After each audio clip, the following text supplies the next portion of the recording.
Hello everybody, this is Mr. Rob and welcome back to another episode of the Washington Commanders franchise here on Madden NFL 24 as the Commanders return and stay at Landover, Maryland for a home game against the Tampa Bay Buccaneers coming off of their second win of the season. Trying to put together a little bit of a mini winning streak here as they welcome the 5-3 Bucks, now led by new head coach Brian Schottenheimer. Before we get into the game, we have a breakout chance for wide receiver Johnny Wilson. Terry McLaurin had a heck of a game last week and it's inspired Johnny to potentially break out on his own. So we're going to challenge him to potentially do that. Johnny Wilson is a second-year wide receiver out of Florida State who currently has star dev. And he showed really good flashes as a rookie, but hasn't really had the chance this year to show what he's made of, with McLaurin having a sensational game and Jahan Dotson going down with an injury last episode. The stars may align for Johnny Wilson to take that next step. He's got to get 150 receiving yards today. We'll see if he can do it and take that next step to superstar dev. But we also got to win. We're going to wear our blackout uniforms here today as we try to establish this winning streak. If you're excited for this one, make sure you drop a like and you subscribe down below, especially if you want more franchise content, as it is the 5-3 Tampa Bay Buccaneers playing the 2-5 Washington Commanders. Has not been the start that Eric Bieniemy and the Commanders have wanted this year, but Michael Penix Jr. returned to the lineup last week and got the victory. So why not get a couple wins here now together? And we are underway here in week number 9. It is the Commanders starting off with the football, and Cox will get it out to the 25-yard line. And that'll bring out Michael Penix Jr., making his second start since returning from his dislocated knee. Had a very good game last week against the Jets. Threw 2 interceptions, though, but he also threw for 3 touchdowns in that win. We'll start off with a pass here on their first play of the day, trying to get it to Johnny Wilson, but he's unable to hold on through the contact. 2nd and 10, back to the ground. Gibson now get his first carry of the day, and Gibson's had a great season. He picks up 4, makes it now 3rd and 6. Penix Jr. looking short. There's Noah Clancy, the rookie tight end of Oregon, who gets the first down, a gain of 10 as the 3rd-round pick. Has seen his snaps increase in recent weeks thanks to his productivity. On 1st and 10, handoff to Gibson, and he keeps it 1st and 10 with a nice run left side and a first down. Singletary will check into the ball game now, his first carry of the day as he pushes it across midfield for a gain of 8. 2nd and 2, now Penix Jr. is going to keep it on the read option, so all 3 men in the backfield so far getting touches with the football. That's a gain of 6 for the former Washington Husky. As the next play, looking for Wilson across the middle of the game, but this time broken up again by the linebacker Carter. 2nd and 10 now. Penix stays in the air. Has a man into space, and he's going to be hit as he throws. Kemp, the left tackle, filling in for Tyron Smith, gives up the pressure. So now a big 3rd and 10, and this time pressure off of the other side. Penix evades the first one, but Joe Tryon-Shoyinka able to bring him down, and Washington will get no points. That'll bring out Kenny Pickett in this Tampa Bay Buccaneers offense. It was a slow start here for Pickett in year 1 in Tampa Bay, but so far in his second season with the Buccaneers, he's played a lot better with 12 touchdowns to only 5 interceptions. He'll start off at his own 14-yard line, and Pickett's actually going to be sacked. So loss of 11. Chase Young gets to the quarterback. So now it's 2nd and 21 for Tampa Bay. They're just going to try to run it left side, get a little bit of space. It's a 1-yard carry for Javonte Williams. Now 3rd and 20. 22 personnel. Handoff again for Williams. And the former Denver Bronco will get it out to the 10 where Tampa Bay will punt.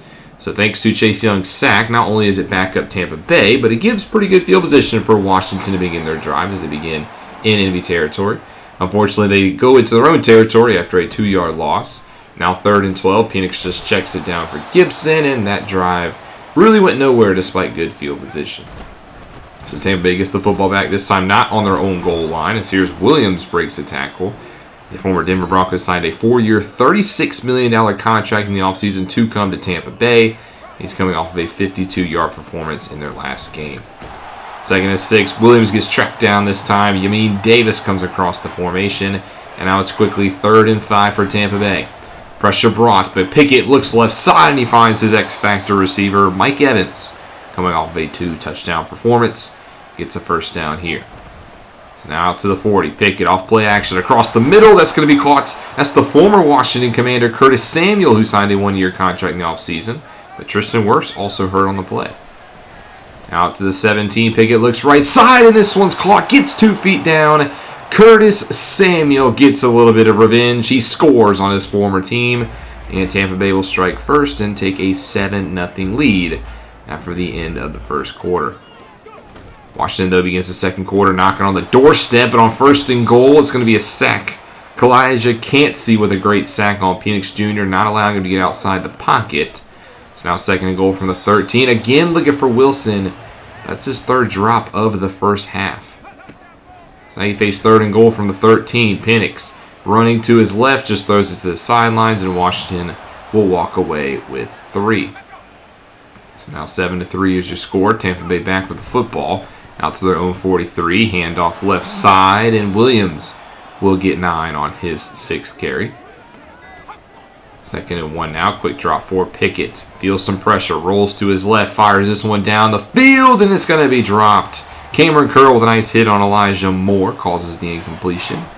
It's now 3rd and 1 from the pistol, and Williams has the 1st down, and Moore breaks the tackle, gets out to the 30-yard line. An 18-yard run for Javonte Williams.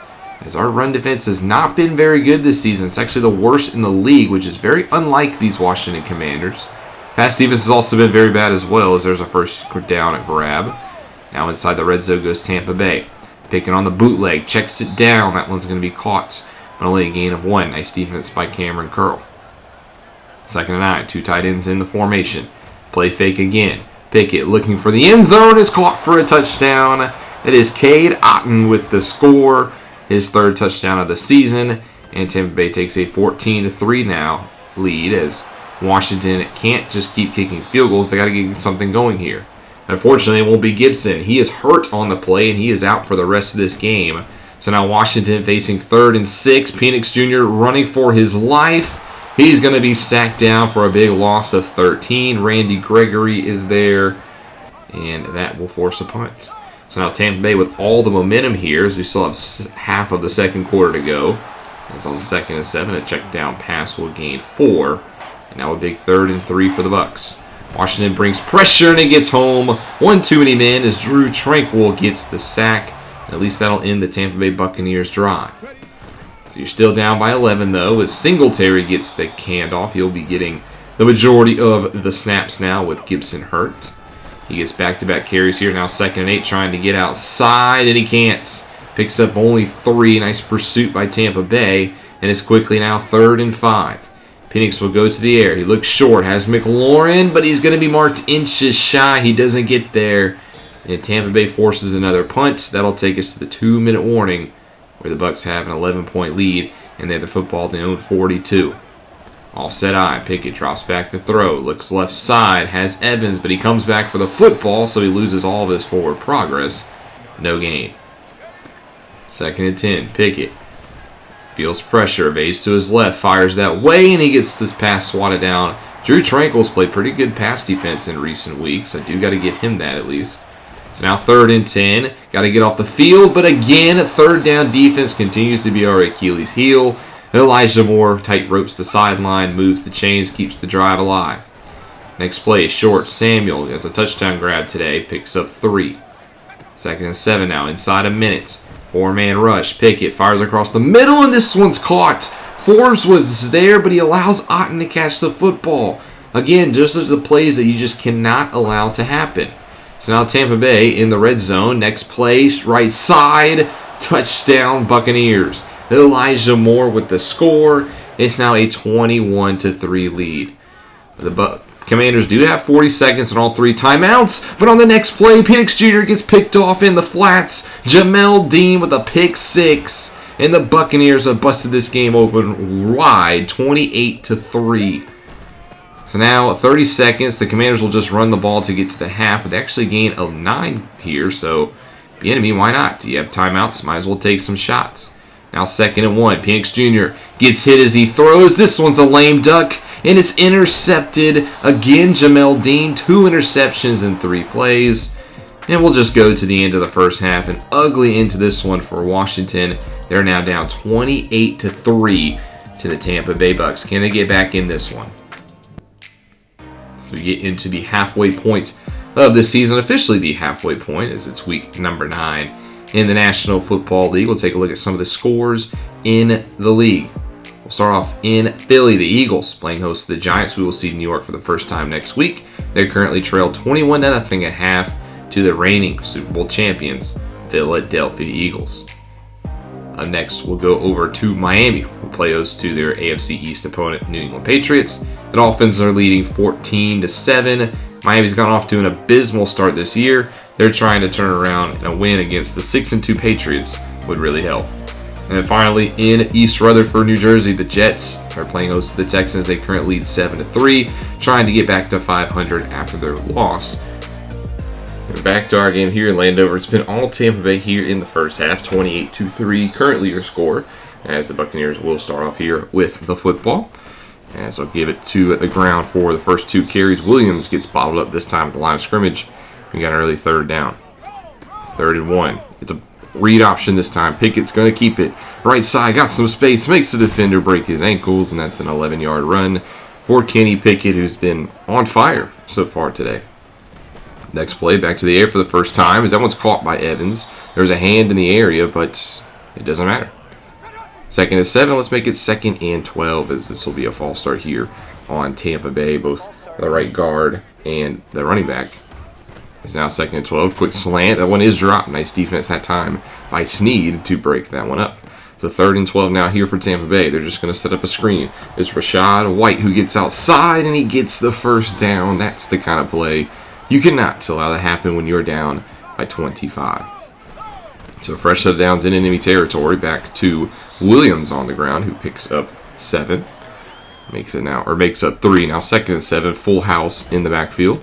Williams again tackled down by Crisp, the undrafted free agent, for a loss of 1.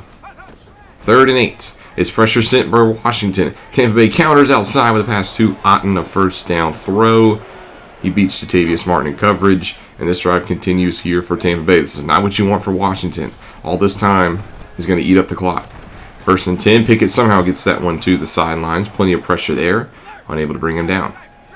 2nd and 10, 3 tight ends in the formation. They go play fake. Pickett looks across the middle and is broken up trying to find Evans, but Jatavius Martin's there. He wins the battle that time. 3rd and 10. Up the seam, right side. This one's overthrown. He had Elijah Moore, but incomplete. Tampa Bay will take 3. That possession, though, ate up about 5.5 minutes, though, as here's the first possession of the second half for Washington. A quick dump off for Robinson after Braden Daniels got blown up again at that right guard spot. He's really struggled this year. 2nd and 7, Singletary with a nice run. Gets us out to the 40. 5 carries, 33 yards for our superstar halfback. Next play, Penix Jr. short for Robinson. Minimal gain. Hit down at the 40. Now we go 2nd and 10. Penix, quick throw. Left side has McLaurin on the slant. He gets the first down. 10-yard gain for number 17. At the midfield logo, read option or RPO for Johnny Wilson. That's going to be nowhere. He's really struggled to get going in this game. So we go to the ground on 2nd and 10. Singletary's got a gap. He finds space. Follows Andrew Norwell out to the 34-yard line. Now into Tampa Bay territory of our own. Handoff. Hunt. Kareem Hunt getting his first carry of the day, and the former Kansas City Chief gets a 10-yard pickup. Makes it 2nd and inches. 3 tight ends in the formation. Washington's going to go play fake. Rob right side for Clancy. Touchdown, Washington. The first career touchdown for Noah Clancy off a nice catch in the corner. At least Washington gets a touchdown. It's now 31-10, but still a 3-score game. That's good run defeats there for Washington. 3 shirts in the area. Makes it now 2nd and 10. Pickett's going to go bootleg, fire downfield, and what a catch. Laying out for it is Elijah Moore at the 25-yard line. 3 minutes to go here in the 3rd quarter. Left side, this one is off the mark. That time Evans can't get it. L'Jarius Sneed in coverage. Empty on 2nd and 10. Pickett drops back the throw. Scans, gets outside the pocket, throws it right side, and this one's incomplete. That should have been intercepted by Cameron Curl. Nonetheless, that keeps this Tampa Bay drive alive with 3rd and 10. Blitz coming. It's across the middle, and nobody's covering the middle. Yamin Davis just completely blows his assignment and gives Curtis Samuel the easiest route at the middle. That's the things that just can't happen. 1st and goal. Nice hit there by Curl to take out the legs of Williams. Second and goal, now White checks in. He gets the carry left side, and Rachaad White will end up losing a yard thanks to Drue Tranquill. Third and goal, can we force another field goal? Pickett, under some pressure, drops back, keeps his eyes downfield. He has his man, it's Williams, who gets away, who gets hit down at the 2. They'll kick the field goal. They'll take a 34-10 lead into the final frame, a 3-score game. This one is officially a blowout, so we'll just jump a little bit later here. Washington, first and goal, knocking on the doorstep, though, as Penix Jr. has men right in his face, and again, the right side of the line continues to be a struggle spot. So now second and goal from the 11. Penix steps up, looks left side, and he has a man in the corner. It's Johnny Wilson for a touchdown. That's nice for him, but he will not reach 150 yards today. We also will go for 2, try to make it a 2-score game, and we are unsuccessful, so still 3 scores, 8 minutes to go. This one is over. No more teams with scores. The final score would be 34-16 in favor of the Tampa Bay Buccaneers, as Washington, man, just cannot get it together. Offense struggling, defense struggling. There's really not a lot of highlights on either side of the football. Penix had those 2 bad interceptions. If you take those away, he didn't play a terrible game, but we just can't get it going. Defense, we suck, to plain and simple. Offense, if we do get going, it's just slow starts, and our right side of our line is terrible. Andrew Wiley gave up 3 sacks. Braden Daniels gets blown up every time. Definitely going to have to look at that to come the offseason. As far as the breakout opportunity, obviously Johnny Wilson did not get it because he came well short of 150 yards. He did have a touchdown, though, which is nice, but he'll still see some snaps with Jahan Dotson on the injured report. Speaking of injuries, another one hits it. Antonio Gibson's going to miss 6 weeks with a partial PCL tear, so it'll be up to Singletary and Hunt to carry the load. At least we do get Tyron Smith back from the IL this week.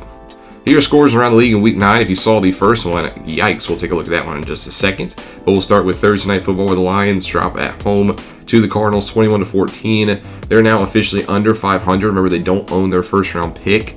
Jordan Love has played good, but when do you let Cade Klubnik potentially get a look out there in Detroit? Nice win, though, for the Cardinals. 56-0. That was the score of the Eagles game. They destroy the New York Giants, and we face the Giants next week, so that could be a good or a bad thing. We have shut out the Giants in the past, so I guess their team doesn't look all that different, but they're going to come into that game very, very angry. On the AFC side of things, the Chiefs have Mahomes return to the lineup, and well, he throws for 5 touchdowns. A 40-34 overtime win, while on the other side, Shedeur Sanders actually got hurt in this game, and he's going to miss some time, so it'll be the Davis Mills show out there in Denver.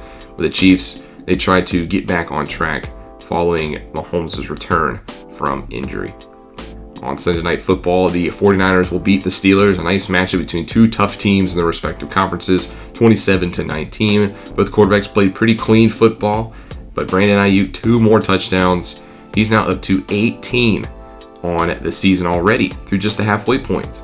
And then on Monday Night Football, the Cowboys beat the Packers. The Packers, one of the worst teams in the NFL, but despite 2 interceptions from Dak Prescott, the Cowboys continue to roll. They're not as dominant as they was last year, but they're definitely still a team to look out for in the NFC to potentially challenge the Eagles. Here are your players of the week. Speaking of Eagles, Jalen Hurts gets it. I would not agree with that, though, because Pickett was better in almost every stat category. We gave Jamel Dean NFC defensive, while Williams got it for the Broncos, and Pat Mahomes his return to the lineup. He gets 5 touchdown passes and offensive player of the week. Next week, we'll play host to the 5-4 New York Giants, who, again, have a better record than us, but again, just like a lot of these games, I feel like, we should win. I mean, the Giants are not overly that great of a team.